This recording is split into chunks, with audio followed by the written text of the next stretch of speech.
নাক ডেকে ঘুমোচ্ছ কেন? জবাব দাও। জবাব চাই, জবাব দাও। নির্বাচন কমিশন হায় হায় হায় হায় হায়।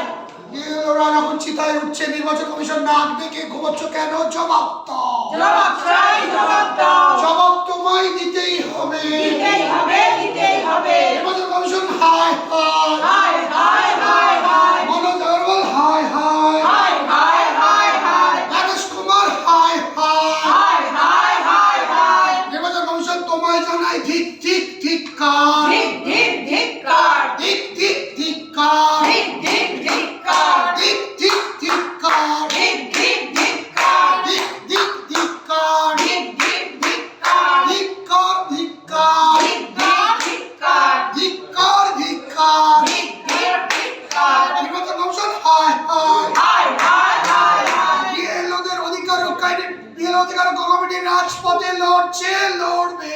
লড়ছে, লড়বে। নির্বাচন কমিশনে দেখা না করা অবধি আমাদের অবস্থান চলছে, চলবে। চলছে, চলবে।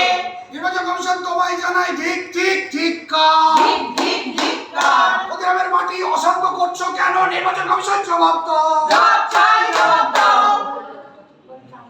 আমাদের দেশের সর্বোচ্চ আদালত মহামান্য সুপ্রিম কোর্ট পুরুষ, নারী, মেল, ফিমেল এবং ট্রান্সজেন্ডারদের জন্য নাগরিকত্ব তৃতীয় লিঙ্গ হিসেবে অধিকার ভার্ডিক্টের মাধ্যমে দিয়েছে। কিন্তু এসআইআর এর ফর্মে মেল, ফিমেল ছাড়া ট্রান্সজেন্ডার কোনো অপশন নেই। এটা দেশের সংবিধানকে অসম্মান করা, দেশের মহামান্য সুপ্রিম কোর্টকে অসম্মান করা, আমার দেশের ট্রান্সজেন্ডার ভাই বোনকে অসম্মান করা। আজকে আমরা শিক্ষিকা, আমি একজন ট্রান্সজেন্ডার শিক্ষিকা। পশ্চিমবঙ্গ সরকারের যে মাধ্যমিক পরীক্ষা আমার সন্তানদের, সেই পরীক্ষায় ইনভিজিলেশনের জন্য বিএলওদের কাছ থেকে তাদেরকে তুলে নেওয়া হয়েছে হিয়ারিং এর জন্য।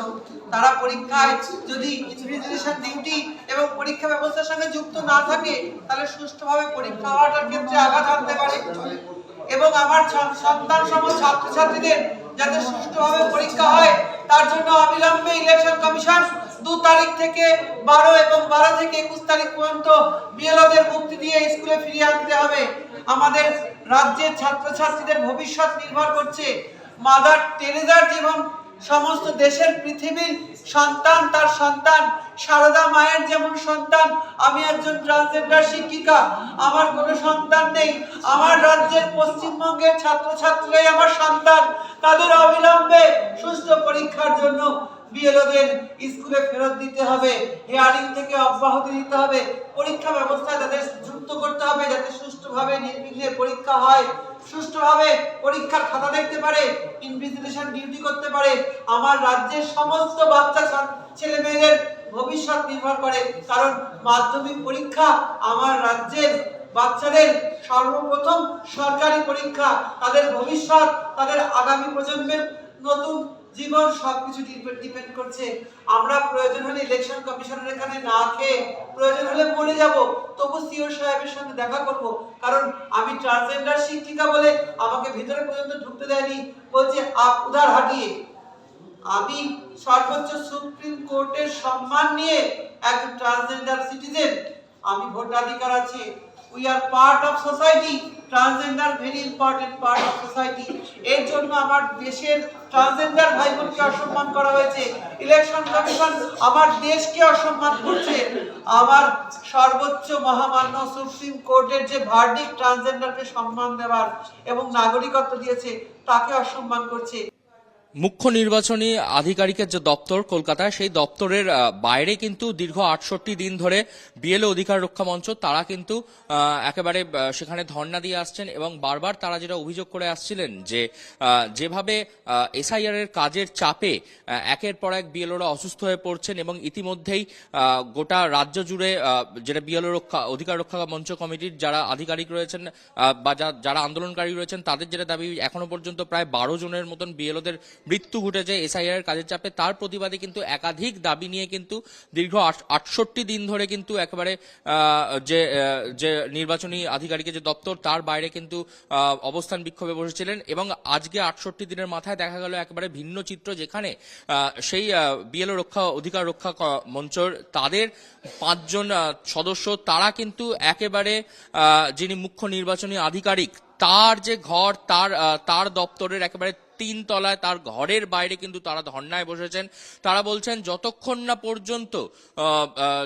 পর্যন্ত মুখ্য নির্বাচনী আধিকারিক তিনি তাদের সঙ্গে দেখা করেন ততক্ষণ পর্যন্ত তারা সেই অবস্থান থেকে একেবারে অনড় থাকবেন।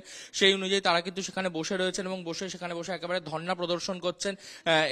এবং এসআইআর এর যে ঘটনাক্রম, সেই ঘটনাক্রমে প্রথম দিন থেকেই যে একেবারে খবরের শিরোনামে উঠে এসেছিল যেভাবে রাজ্য এবং কেন্দ্র তাদের যে সংঘাত, এবং সেই সংঘাতের মধ্যেখানেই একেবারে নির্বাচনের প্রাককালে এই এসআইআর আবহে বিএলওদের উপরে একাধিক এসআইআর কাজের নিয়ে সেই চাপ সৃষ্টি হওয়াতে তারা কিন্তু একেবারে বিক্ষোভে ফেটে পড়েছিলেন। বিএলও অধিকার রক্ষা মঞ্চ কমিটি, মূলত তারা তৃণমূলপন্থী, তারা যেটা বারবার অভিযোগ জানিয়ে আসছিল যে নির্বাচন আধিকারিককে তাদেরকে বিএলওদের সঙ্গে আরো একটুখানি সহমর্মিতার সঙ্গে তাদেরকে পেশাতে হবে, এবং তাদের যে দাবিগুলো ছিল যারা যারা মারা যাচ্ছে তাদের একটা ক্ষতিপূরণ দেওয়া, এবং কাজের চাপ যেভাবে বাড়ছে এবং বারবার তাদের যে ওয়েবসাইট যে ওয়েবসাইটের মধ্যে তাদেরকে কাজ করতে হচ্ছে সেটার পরিবর্তন ঘটা, এবং বিভিন্ন নির্দেশিকা বারবার তাদের কাছে নতুন করে আসা, এই যে বারবার যে কাজের যে একটা প্রেশার সৃষ্টি হচ্ছিল, এই কাজের চাপ থেকে কিন্তু বিএলওদের কিন্তু একাধিক ধরনের সমস্যা হচ্ছে।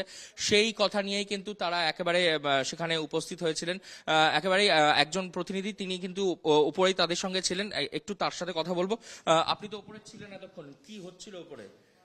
আমাদের বিক্ষোভ চলছে, এখনো কেউ আমাদের সাথে দেখা করেনি, আমরা গেটের সামনেই দাঁড়িয়ে আছি এবং জানি না কখন উনি দেখা করবেন।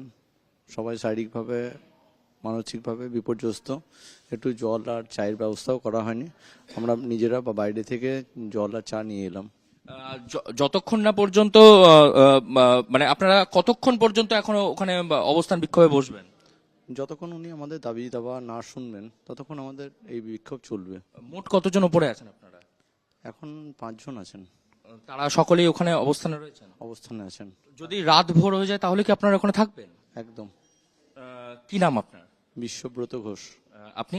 বেহালা।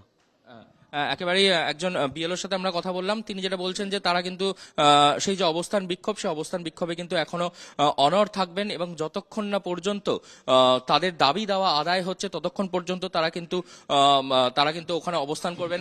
আরেকবার তার কাছে যাব একটুখানি কিছু জিনিস জানার জন্য। আপনারা কি একদম যিনি মুখ্য নির্বাচনী আধিকারিক তার সাথে যোগাযোগ করার চেষ্টা করেছিলেন? বারবার চেষ্টা করেছি, কিন্তু কোনো সময়ের জন্য কোনো সদুত্তর আমরা পাইনি। এখন যে হারে মৃত্যু মিছিলের সংখ্যা দিনের পর দিন বাড়তে চলেছে, আমরা সবাই মানসিকভাবে প্রচণ্ড বিপর্যস্ত, এবং লজিক্যাল ডিসক্রিমিনেন্সির যে এআই সংস্করণ প্রতিনিয়ত আসছে, এটাতে সবাই প্রচণ্ড ডিস্টার্বের মধ্যে আছে। যত তাড়াতাড়ি একটা সুষ্ঠুভাবে সমস্ত কাজ সম্পন্ন হয় সেটাই চাইবো, আর যেন কোনো মৃত্যুর সংখ্যা না বাড়ে। আজকে কি কোনো রকম কোনো কথাবার্তা হলো? না, এখনো পর্যন্ত আমাদের সাথে কেউ কোনো দেখা করেনি, কোনো কথাবার্তাও হয়নি। একেবারেই তারা বলছেন যে তাদের সঙ্গে এখনো পর্যন্ত কোনো রকম ভাবে দেখা করা হয়নি এবং কথা বলা হয়নি, যতক্ষণ না পর্যন্ত তাদের যে দাবি, সেই দাবি তারা আদায় করতে পারছেন। মূলত মুখ্য নির্বাচনী যে আধিকারিক তার সাথে যতক্ষণ না পর্যন্ত দেখা করতে পারছেন ততক্ষণ কিন্তু তারা এই অবস্থানে অনড় থাকবেন, এমনটাই জানাচ্ছেন কিন্তু বিএলও অধিকার রক্ষা মঞ্চের যে সমস্ত সদস্যরা রয়েছেন তারা। ক্যামেরায় লিসনের সঙ্গে রাহি, আজ তাক বাংলা, কলকাতা।